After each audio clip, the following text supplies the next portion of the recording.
Welcome back to another video in our text-based adventure series. Today we're going to work on our red door room some more, and we're going to create a new function today called uDied, and it's going to be able to display the reason that the player died. So inside of the red room, we had it print a message that said that the fierce dragon eats you. Well, that was tasty.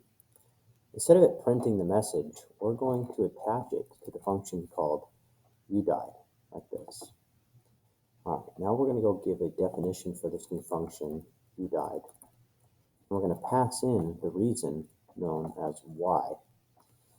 So in order to do this, what we're going to do is say print a message on the screen, something called a formatted string literal.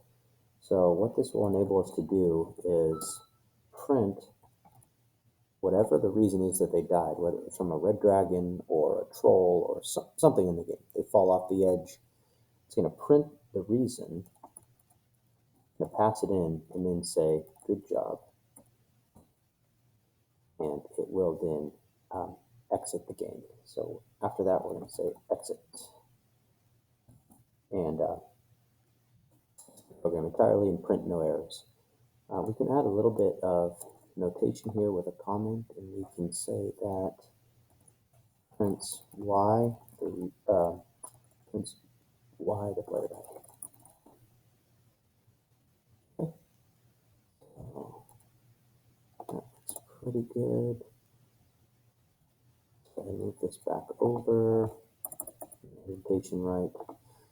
All right, let's go ahead and run the program and see what this looks like. So our name, we're going to choose the red door. Do you flee for your life or stay? We're going to type in stay. Fierce dragon eats you. Well, that was tasty. Good job. And it exits.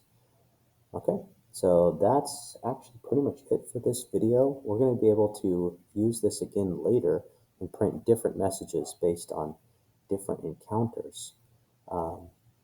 So one thing we can do before we move on is let's update a couple of our functions here with a method known as upper for player name.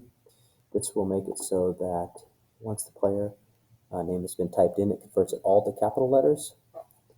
And that looks pretty cool. And the other thing we're going to do is a little bit of additional string handling with a door pick variable. So after they type in red or blue, it doesn't matter how they capitalize the word or not capitalize it. It'll make sure all of the letters in that string are made to be lowercase. So we can run this again. We can click start. We can type in Sir William again. And this time you'll see it's printed all its capital letters. And if we choose the red door with a capital R, it'll still work. And then if we choose to stay, Fierce Dragon eats us. All right, very nice. I think in the next video, we'll probably start moving on into the blue door room and expanding our game. Good luck, and we'll see you in the next one.